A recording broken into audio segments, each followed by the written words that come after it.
स्वागत है आपका विनर्स एकेडमी प्रयागराज में। मैं समीर शुक्ला आज एक नए अपने पार्ट के साथ जिसका नाम है एंटोनिम्स, और एंटोनिम्स का पार्ट नंबर 4 यानी लास्ट पार्ट है। आज का इस क्लास को मिस मत करना, नहीं तो बहुत प्रॉब्लम होगी। और वीडियो को लास्ट तक देखना, अच्छा लगे तो शेयर करना, सब्सक्राइब करना और लाइक जरूर करना, और सबसे ज़्यादा शेयर और सब्सक्राइब। क्यों मैं ऐसा बोलता हूँ? क्योंकि इसलिए बोलता हूँ, हम लोग भी सभी लोग इसलिए बोलते हैं क्योंकि बहुत सारे ऐसे बच्चे हैं जिनको ये तक नहीं पता होता है कि एंटोनिम्स अगर आया तो उसमें हमें लिखना क्या है, उसकी हिंदी लिखनी है, उसकी इंग्लिश लिखनी है, या किस तरह से हमें उसको करना है। 3 नंबर की बात होती है और मैंने आपको ऑलरेडी बता दिया है कि आप एक ए से लिखेंगे तब भी आपको 10 में से 10 नहीं मिलेगा, लेकिन अगर आप एक शब्द लिखते हैं यानी एंटोनिम्स का एक शब्द लिखते हैं तो आप ये मान के चले कि आपका 1 नंबर फिक्स है आपके लिए। 3 लिखते हैं, 3 नंबर कोई रोक नहीं सकता, कोई आपसे ले नहीं सकता। तो उस 3 नंबर की कसम है कि आज इसको हम पूरा करेंगे और आज ये आपके एंटोनिम्स का लास्ट पार्ट होगा। इसके बाद हम लोग अपना होमोफोन्स पे आएंगे या ट्रांसलेट हिंदी टू इंग्लिश में आएंगे, या जो भी आपकी डिमांड होगी आप कमेंट के माध्यम से बताइए, जिससे मैं उस पर एक वीडियो बनाऊँ और आपके सामने वो रखूँ, जिससे आपका फ़ायदा हो। और आपको मैं प्रॉमिस करता हूँ लास्ट दिसंबर तक मैं आपके सिलेबस को पूरी तरह से क्लियर कर दूंगा, ख़त्म कर दूंगा with books and with your grammar part. ठीक है, तो क्लास को लाइक करना, शेयर करना और सब्सक्राइब करना। ठीक है, चलिए आते हैं अपने पहले नंबर पे, क्योंकि हम लोगों ने पहले भी पढ़ लिया है। पार्ट 3 आपको समझ में आया होगा। I wish and I hope कि आपको अच्छा लगा होगा। ये चौथा है, शेयर करना। इतना शेयर कर दो कि हर बच्चे तक पहुंच जाए जिसको इसकी ज़रूरत है। पहला नंबर है नोबेल। नोबेल का क्या मतलब होता है? और जैसे कि मैं आपको बताता हूँ कि हमेशा 2 या 3 आपके लिए छोड़ता हूँ और आज भी वही करूँगा जिसकी हिंदी आप बताएंगे। तो सबसे पहला वर्ड है हमारा, वो है नोबेल। नोबेल का मतलब क्या होता है? नोबेल का मतलब होता है, यहाँ पे थोड़ा सा मैं एक नोबेल लिख दूं, वो थोड़ा सा चेंज हो गया था। तो नोबेल का मतलब क्या होता है भाई? नोबेल का मतलब होता है श्रेष्ठ। श्रेष्ठ मीन्स क्या होता है? जैसे हृदय का बड़ा होना। यहाँ पर कद या पद की बात नहीं हो रही है कि हाँ वो कद में मेरे से बड़ा है, या पोजीशन की बात नहीं हो रही कि पोजीशन में मेरे से बड़ा है। यहाँ पर श्रेष्ठ का जो मतलब है, नोबेल का मतलब है कि वो जो दिल का है वो दिल उसका बड़ा है या छोटा। यानी अब दिल बड़ा और छोटा कि उसका दिल इतना बड़ा है, उसका दिल इतना बड़ा है, इसका भी दिल इतना बड़ा है। यानी यहाँ पर उसके जो स्वभाव की बात हो रही कि वो स्वभाव का किस तरह का व्यक्ति है, वही है नोबेल। तो नोबेल का मतलब होता है श्रेष्ठ, और एक नोबेल का मतलब होता है अश्रेष्ठ, या जो श्रेष्ठ ना हो उसे क्या कहते हैं? एक नोबेल कहते हैं। अगला वर्ड हमारा आता है, अगला वर्ड है पैट्रियट। पैट्रियट मीन्स होता है देशभक्त। आपको पता है कि पैट्रियट माने देशभक्त होता है, जबकि ट्रेटर का मतलब होता है गद्दार या देशद्रोही। गद्दार या देशद्रोही, ठीक है। और नोबेल का मतलब होता है श्रेष्ठ। तो आपको क्लियर हो रहा होगा कि पैट्रियट यानी जो देशभक्त होते हैं, जो देश के लड़ते हैं और लड़ते लड़ते मर जाते हैं। लेकिन कुछ ऐसे ही अपने भारत में भी कुछ लोग ऐसे हैं जो देशद्रोही हैं, जो अच्छी चीज़ों का भी सपोर्ट नहीं करते हैं। यानी गलत तो गलत होता ही है उनके लिए, जबकि अच्छे से अच्छी चीज़ें भी उनके लिए क्या है? गलत की तरह ही होती है। तो वो कहीं ना कहीं देखिए देशद्रोह का मुकदमा भी लगाया जाता है। आपके यूपी में ही आप देखिए कि किस तरह से रसूखा एक्ट लगता है, देशद्रोह का लगता है। यानी जो देश के खिलाफ बोलता है, देश के जो बनाए गए नियम उसके उल्टा चलने की कोशिश करता है, तो वो ट्रेटर यानी देशद्रोही कहलाता है। ये सब चीज़ों, इस वर्ड्स को आप ध्यान रखेंगे, बहुत आगे आपको काम देगा। ठीक है, अगला है पीस। पीस का मतलब होता है शांति, और इसका जस्ट अपोजिट जो होता है उसका मतलब होता है वार। वार मीन्स युद्ध, पीस मीन्स होता है शांति। तो बहुत सारे आपके वन वर्ड सब्स्टिट्यूशन भी इसी से बनते हैं कि तमाम तरह के वर्ड है ना, कि जो युद्ध नहीं चाहता है वो कैसे होते हैं, जो शांति चाहता है वो क्या है। अगला है प्रेज। प्रेज मीन्स होता है भैया प्रशंसा। प्रेज मीन्स होता है प्रशंसा, जबकि ब्लेम मीन्स क्या होता है वो आपको पता है। तो प्रेज का मतलब किसी की प्रशंसा करना, और ब्लेम का मतलब होता है किसी पर दोषारोपण करना, किसी पर दोष लगाना, किसी को ब्लेम करना कि हाँ इसने मेरा पैसा चुराया। तो यहाँ पर बात आप समझ गए होंगे कि प्रेज मीन्स प्रशंसा, तो ब्लेम मीन्स दोषारोपण करना। अगला है पनिशमेंट। पनिशमेंट मीन्स होता है सजा देना, ठीक है। और रिवार्ड। रिवार्ड का मतलब होता है पुरस्कार। आपको पता है पुरस्कृत करना। तो किसी को सजा देने का जस्ट उल्टा क्या होता है?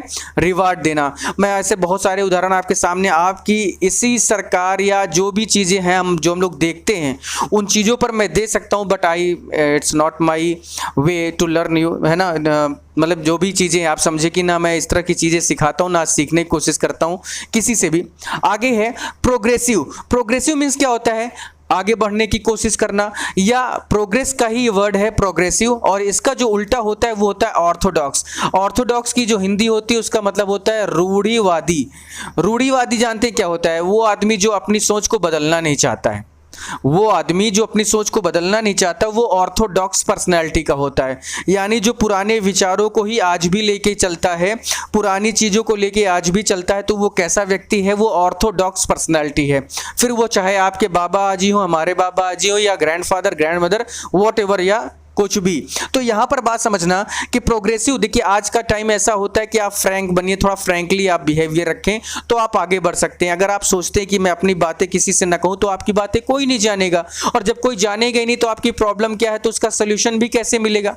तो प्रोग्रेसिव पर्सनैलिटी बनने की कोशिश आजकल हर इंसान कर रहा है। और देखिए आज जितने भी अमेरिका, चीन, जापान, ये सब जितने भी देश हैं ये सब प्रोग्रेसिव में है, जबकि हम लोग आज भी ऑर्थोडॉक्स पर्सनैलिटी की तरह ही जीते हैं। यानी ये करने में शर्म आती है तो ये काम नहीं करेंगे चाहे जो हो जाए, तो वो क्या होते हैं? ऑर्थोडॉक्स होते हैं, यानी रूढ़िवादी होते हैं। अगला है पोलाइट। पोलाइट का मतलब होता है यहाँ पर विनम्र, और इसका जस्ट उल्टा होता है रूड। रूड का मतलब आपको पता है क्या होता है, या आप बता देना मुझे। अगला है प्लेंटी। प्लेंटी मीन्स होता है बहुत, बहुत या भारी मात्रा में। प्लेंटी ऑफ रेन बोलते हैं ना, रेन है ना, खूब बारिश हुई, बहुत बारिश हुई, तो इसका स्कैर्स होता है, स्केयर्स। स्केयर्स, स्केयर्स मीन्स होता है कम, ठीक है। स्केयर्स मीन्स होता है कम, प्लेंटी मतलब होता है बहुत। अगला है प्राउड। प्राउड मीन्स क्या होता है? घमंड होना। हम्बल, हम्बल मीन्स क्या होता है ये भी आप बताएंगे। तो मैं आपके सामने ये दो शब्द छोड़ के जा रहा हूँ, एक ये और एक जो मैंने बताया ये। इन दो शब्दों की हिंदी आप जरूर मुझे बताएंगे, कमेंट कर कर बताएंगे, जिससे मुझे भी लगे ना कि आप भी कुछ पढ़ना चाहते हैं, कुछ सीखना चाहते हैं, कि बस ऐसे जो मन में आया बस हाँ सर तो आएंगे ही, बोलेंगे ही, चले ही जाएंगे। नहीं भाई, ऐसा नहीं करना। आप भी कुछ सोचो, अपनी तरफ से कुछ सोचोगे तभी मजा आएगा भैया, नहीं तो फिर कम जो गड़बड़ हो गया सब। ऐसा नहीं करना। 3 नंबर की बात है, कसम है 3 नंबर की। अगला है पॉवर्टी। तो भैया पॉवर्टी मीन्स होता है गरीबी। देखिए पुअर मीन्स होता है गरीब, जबकि पॉवर्टी मीन्स होता है गरीबी। तो अफ्लुएंस, अफ्लुएंस मीन्स होता है धनी, या मैं यहाँ पर लिख दूं अमीरी, ठीक है, या पैसे वाला। ऑब्टेन, ऑब्टेन मीन्स होता है प्राप्त करना, और लूज मतलब होता है खोना। ऑब्टेन मार्क्स बोलते हैं ना, मैंने इतने नंबर प्राप्त किए, और I have lose my number, मैंने अपने नंबर खो दिए। तो ऑब्टेन मीन्स होता है पाना, और लूज मीन्स होता है खोना, ठीक है। अगला वर्ड है हमारा, जो हमारा नेक्स्ट वर्ड है वो है रिलीजियस। रिलीजियस क्या होता है? रिलीजियस का मतलब होता है धार्मिक। रिलीजियस का मतलब होता है धार्मिक, जबकि सेकुलर का क्या मतलब होता है वो आपको पता है। आजकल देखिए सेकुलरिज्म बहुत छाया हुआ, ये एक ऐसा वर्ड है जो हर तरफ चौतरफा चल रहा है कि सेकुलरिज्म सेकुलरिज्म, है ना। रिलीजियस मीन्स धार्मिक, और सेकुलरिज्म मीन्स, ये मैं आज तो सोच रहा था कि मैं एक दो शब्द दूंगा, लेकिन अब मेरा मन थोड़ा सा और बन गया है कि आप कुछ और भी कम समझें, ठीक है, आप कुछ और भी समझें। तो मैं इसकी हिंदी देखिए आपको बताया दे रहा हूँ कि प्राउड मीन्स होता है घमंडी, तो हम्बल मीन्स होता है जो घमंड नहीं करता, अच्छे दिल का आदमी जो होता है, जो सबसे प्यार से बोलता है, वो हम्बल है, ठीक है, हम्बल रिक्वेस्ट बोलते हैं। अब मैं यहाँ पर ये वर्ड आपके सामने छोड़ के जा रहा हूँ क्योंकि ये बहुत इंपॉर्टेंट वर्ड और बहुत चलन में है शब्द, यानी nowadays this word is used so much and too many times, so that's why I want to know that कि what is the Hindi of that particular word, ठीक है। आप इसको खुद बताएंगे मुझे। रॉ मीन्स होता है कच्चा, रॉ मटेरियल आता है ना, रॉ मीन्स होता है कच्चा। तो राइप मीन्स होता है पका हुआ। रॉ मीन्स होता है कच्चा, तो राइप मीन्स क्या होता है? पका हुआ। रिवील, रिवील का मतलब होता है जैसे पर्दाफाश करना, पर्दाफाश करना, जैसे किसी की बात थी और उसने उसको धमकी दी कि मैं तुम्हारा ये जो राज है, तुम्हारे जो तुमने ये किया ना, मैं इसका पर्दाफाश कर दूंगा।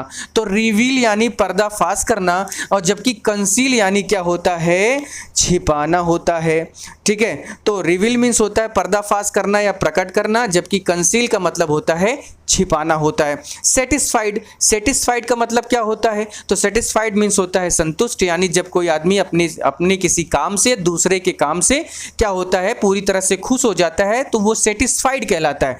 डिससेटिस्फाइड क्या होता है? असंतुष्ट होता है, यानी जब कोई व्यक्ति किसी से खुश नहीं होता या अपने खुद के काम से खुश नहीं होता, तो वो क्या होता है? डिससेटिस्फाइड होता है। सेक्रेट, सेक्रेट मीन्स होता है, देखो ये बहुत अच्छा वर्ड है, सेक्रेट थिंग, सेक्रेट गेम्स एक मूवी भी आई थी, आपने देखा होगा। तो सेक्रेड मीन्स होता है पवित्र, जबकि प्रोफेम मीन्स होता है अपवित्र। सेक्रेड मीन्स होता है पवित्र, जबकि प्रोफेम मीन्स होता है अपवित्र। तो ये बड़ा अच्छा वर्ड था सेक्रेड गेम्स, जो एक वर्ड आया था, जो एक मूवी आई थी। सॉलिड, सॉलिड का मतलब क्या होता है भैया? ठोस होता है। तो लिक्विड का मतलब क्या होता है? द्रव्य होता है ना। स्ट्रेंज, स्ट्रेंज मीन्स होता है अनजान या विचित्र, अनजान या विचित्र, जबकि फैमिलियर मीन्स क्या होता है? पारिवारिक।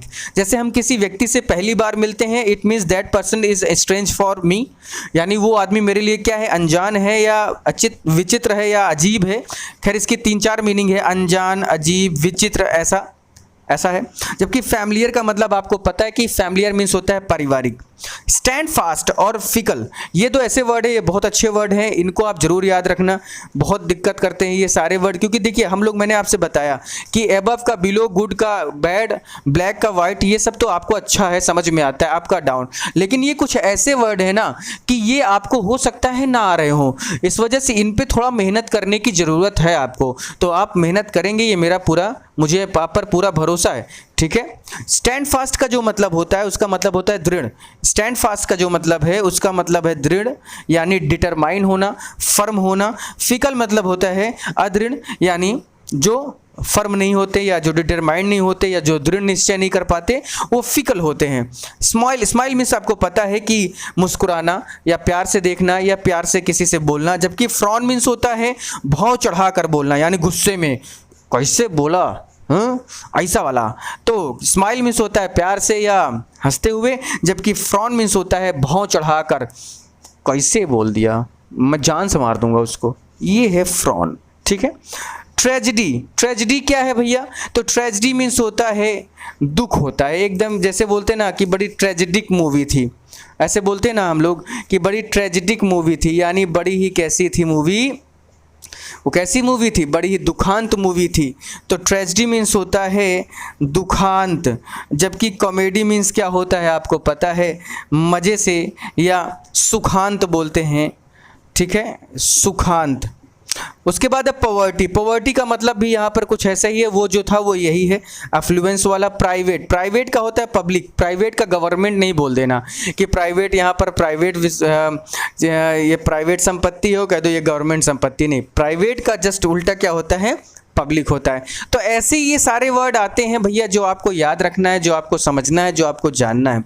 नहीं जानते, नहीं समझते तो दिक्कत होगी। और अभी कुछ शब्द और बचे हैं, वो मैं आपको आगे और बताकर इस क्लास को ओवर करूंगा। और आपसे आशा करता हूं कि प्लीज़ क्लास को शेयर जरूर करना, जिससे उन सभी बच्चों तक पहुंचे जिनको इसकी ज़रूरत है, और सब्सक्राइब जरूर करना। तो आगे उन वर्ड्स को देखते हैं कि आगे वो कैसे वर्ड्स, उनको भी देख लिया जाए। तो आगे देखते हैं। तो जो लास्ट वर्ड था, मैंने आपको बताया कि ऑब्टेन का मतलब होता है लूज, यानी ऑब्टेन मीन्स होना, प्राप्त करना, और लूज मीन्स होता है खोना।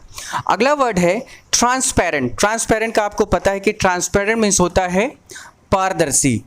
ट्रांसपेरेंट मीन्स होता है पारदर्शी, जबकि ओपेक मीन्स होता है अपारदर्शी, यानी जिन चीज़ों के आर पार हम देख सकते हैं उनको ट्रांसपेरेंट कहते हैं, जिन चीज़ों के आर पार नहीं देख सकते हैं वो ओपेक होते हैं, यानी अपारदर्शी होते हैं। टॉप, टॉप मीन्स होता है ऊपर, टॉप मीन्स होता है ऊपर, और बॉटम मीन्स होता है नीचे, ये आपको पता ही होगा। यूनिटी, यूनिटी मीन्स होता है एकता, जबकि डाइवर्सिटी मीन्स होता है अनेकता। Unity and diversity of India आपने लेसन पढ़ा होगा। वर्चू मीन्स होता है गुण, जबकि वाइस, VIC, वाइस मीन्स होता है अवगुण। वर्चू मीन्स होता है गुण, जबकि वाइस मीन्स होता है अवगुण, ठीक है। उसके अलावा वेलेंट्री यानी कंपल्सरी, वेलेंट्री का होता है स्वैच्छिक। स्वैच्छिक यानी खुद की इच्छा से, मन हुआ करेंगे, नहीं मन हुआ नहीं करेंगे, मन हुआ पढ़ेंगे, नहीं मन हुआ ना पढ़ेंगे, कौन रोकने वाला, कौन बोलने वाला है क्या। लेकिन कंपल्सरी क्या है? कंपल्सरी का मतलब होता है अनिवार्यता। अनिवार्यता यानी किसी काम को करने के लिए क्या है, आपको करना ही पड़ेगा, फिर चाहे मन हो चाहे ना हो, चाहे दिन हो चाहे रात हो, चाहे सुबह हो चाहे दोपहर हो, करना है तो करना है। लेकिन वॉलंटरी मीन्स क्या होता है? स्वैच्छिक। हम दिन को नहीं, रात को करेंगे, रात में ज़्यादा अच्छा लगता है तो रात में करेंगे, दिन में नहीं करेंगे, है ना, ऐसा वर्ड। वेग, वेग का मतलब क्या होता है? तो वेग का जो मतलब होता है वो होता है अस्पष्ट, यानी कुछ भी क्लियर ना होना, अस्पष्ट यानी कुछ भी क्लियर ना होना। तो डेफिनिट का मतलब क्लियर, निश्चित। डिस्टिंक्ट का मतलब भी वही और क्लियर का मतलब भी वही। तो यानी यहाँ पर आपके पास 3 वर्ड दे दिए, चाहे डेफिनिट लिखिए, चाहे डिस्टिंक्ट लिख दीजिए, चाहे क्लियर लिख दीजिए, या और भी अगर आपको कोई शब्द आता है तो वो भी लिख सकते हैं। क्योंकि बहुत सारे बच्चे ऐसे होते हैं जो सोचते हैं कि हमें जो बुक में लिखा है वही वर्ड याद करना है। ऐसा नहीं मेरे भाई, आपको उसी का एक सिमिलर यानी उसका एक अपोजिट वर्ड लिखना है। और एक इंग्लिश के 20 अपोजिट वर्ड होते हैं, जैसे सिनोनिम्स होता है यानी पर्यायवाची जो होता है। आप देखिए कि एक वर्ड होता है तो उसके करीब 5 या 7 वर्ड आपको बड़ी से बड़ी किताब अगर आप उठा के देखें तो आपको उसमें मिल जाएंगे। लेकिन होता क्या है कि जब आप कोई छोटी किताब देखते हैं, जैसे आप 9th 10th या अपनी खुद की आप किताब देखते हैं, तो उसमें आपको दिखाई देता होगा कि उसमें एक वर्ड लिखा है और सिर्फ दो उसकी मीनिंग दी गई, जबकि ऐसा नहीं है, 5-5 7-7 मीनिंगें दी जाती हैं। ये समझ में आया? तो ये कहानी होती है। इसलिए आप भी ऐसा नहीं कि वेग दिया है तो मतलब आपको क्लियर ही लिखना है, ऐसा नहीं। आप चाहे तो डेफिनेट लिख दीजिए, चाहे डिस्टिंक्ट लिख दीजिए, या तीनों लिख दीजिए, कुछ ना लिखो, कुछ नहीं, ऐसा नहीं करना, कुछ लिखना पड़ेगा, नहीं गड़बड़ हो जाएगा। जैसे वायलेंट, वायलेंट का मतलब होता है हिंसा, वायलेंट का मतलब होता है हिंसा, जबकि नॉन वायलेंट का मतलब होता है अहिंसा। लेकिन आजकल ये वर्ड रह नहीं गया है। कोई अगर किसी को एक हाथ मारता है तो वो उसको 10 हाथ मारने के पूरी तरह से दम रखता है, उसके अंदर है वो दम कि वो उसको मारेगा जरूर। विजडम, विजडम मीन्स होता है भैया, विजडम मीन्स होता है बुद्धिमत्ता या बुद्धिमानी। विजडम मीन्स होता है बुद्धिमानी, जबकि फोली मीन्स होता है, फोली मीन्स क्या होता है? बेवकूफ़ी, बेवकूफ़ी होता है। ठीक है। वाइल्ड, वाइल्ड मीन्स होता है जंगली, जबकि टेम, टेम मीन्स होता है, देखिए टेम का मतलब होता है बांधा हुआ या डोमेस्टिक, घरेलू। तो जस्ट उल्टा। यानी अब देखिए मेरे कहने का जो मतलब ये कि जरूरी नहीं है कि ये ही एक वर्ड हो। अगर आपको कोई और भी शब्द याद है तो आप वो भी लिख सकते हैं, क्योंकि ऐसी कोई आपके ऊपर ये नहीं रखा गया कि नहीं तुमको लिखना है तो ये रखना है, या कोई बंदूक ताने नहीं खड़ा है कि नहीं अगर ये नहीं लिखो गोली मार दूंगा तुरंत, या हैंग टिल डेथ, मरने तक लटकाया जाएगा, ऐसा नहीं यार। आपको वही वर्ड लिखना है जो उसका उल्टा है, और उल्टा का मतलब उल्टा ही है। यहाँ पर ये जरूरी नहीं कि एक शब्द लिखा है तो वही हम लिखेंगे, नहीं चाहे जो हम नहीं लिखेंगे। अरे नहीं लिखोगे तो गड़बड़ है, लेकिन लिखो तो उसी का जस्ट उल्टा, और वो जरूरी नहीं कि आपकी बुक का हो। अगर आपके पास दिमाग है, आप सोचते हैं कि नहीं अगर इसका ये हो सकता है। अब जैसे लिखा है कि फॉरवर्ड लिखा है यानी आगे का, और रिटर्न लिखा है पीछे का। अगर आप बैक लिखते हैं तो गलत नहीं है आपका, क्योंकि बैक का मतलब भी पीछे ही होता है। बात समझ में आई? तो इस तरह से आपको देखना है, समझना है और पढ़ना है।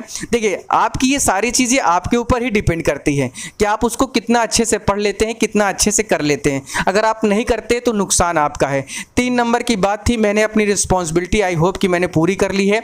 जिम्मेदारी मैंने निभाई कि आपके 3 नंबर के बारे में सोचा, और अब आपकी जिम्मेदारी है कि आप भी अपने 3 नंबर को सिक्योर करें और चैनल के साथ बने रहें। तो स्टे विद अस, एंड सबसे बड़ी बात कि लाइक करना, शेयर करना और सब्सक्राइब करें, ठीक है। और फैला दो, उन बच्चों तक फैलाओ जिनको बहुत ज़्यादा ज़रूरत है, जिनके साथ बहुत प्रॉब्लम है, जो नहीं जानते हैं how to study with YouTube और how to study in online, then help them.